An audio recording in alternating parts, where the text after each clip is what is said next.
तुम्हारे चक्रों में तुम्हारी आत्मा बसती है, तुम्हारे कर्म बसते हैं, तुम्हारे संस्कार बसते हैं, तुम्हारा अनकॉन्शियस माइंड बसता है, तुम्हारे बहुत सारे अनुभव बसते हैं, बहुत सारे अनएक्सप्लेन्ड फियर, फोबियाज, पोटेंशियल्स बसते हैं. So until unless you train your mind to a certain degree, अगर एक ख़ास डिग्री तक आपने अपने मन को, माइंड को ट्रेन नहीं किया, कॉन्सेंट्रेट नहीं किया या प्यूरिफाई नहीं किया with an impure mind, if you go on concentrating on your chakras or try to heal them or try to awaken them, it is really dangerous. This may again be the cause, जैसा सम साधकों में हम देखते हैं कि they have a feeling of faintness or movement in the neck, jerks in the neck and head and all, because ये हो सकता है, it may be due to the nervous weakness, it may be due to कि कुछ unconscious, deep unconscious elements they are trying to come to the fore and they are unable to handle them, और इस वजह से वो हो सकता है. So one should not, I specifically say this, not try to concentrate deeply or heal or try to awaken chakras directly. First go through the pre-training of the yoga.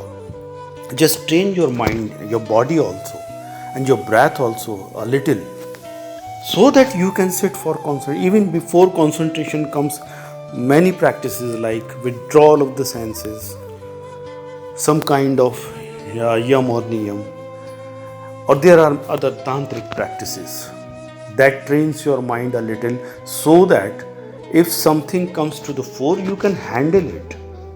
तो इस बात को थोड़ा समझने की कोशिश करें, इस बात को थोड़ा जानने की कोशिश करें. Those who go directly to awaken their kundalini or any of chakras or all the chakras, they are at risk. They will be in the blind alley. वो कहीं नहीं पहुंचने वाले हैं. वो ऐसे ही माइंड उनका इधर उधर फ्लिट करता रहेगा, one thought to another.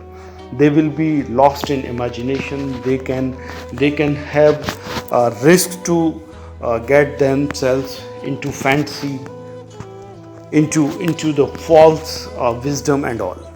So please understand it. Go for the initial training first.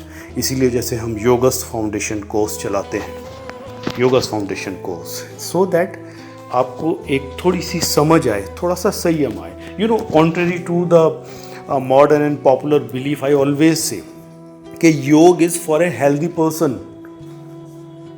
जबकि दुनिया क्या कहती है कि योग करो और स्वास्थ्य पाओ, मतलब हेल्दी हो जाओ. मैं थोड़ा सा अलग कहता हूँ. यहाँ मैं ये नहीं कह रहा कि अगर कोई बीमार है या अगर कोई हेल्दी नहीं है, कोई बहुत फिट नहीं, वो योग ना करे. वो करे, वो इनिशियल योग ट्रेनिंग में जाए.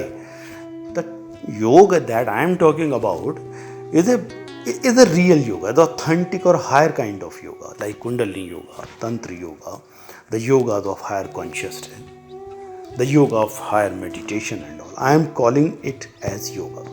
तो उसमें जाने के लिए आप अपने माइंड को पहले ट्रेन करो, अपनी बॉडी को थोड़ा सा ट्रेन करो, और उसके बाद इन हायर काइंड ऑफ प्रैक्टिसेस में जाओ. Otherwise it is going to be very dangerous. I warn you.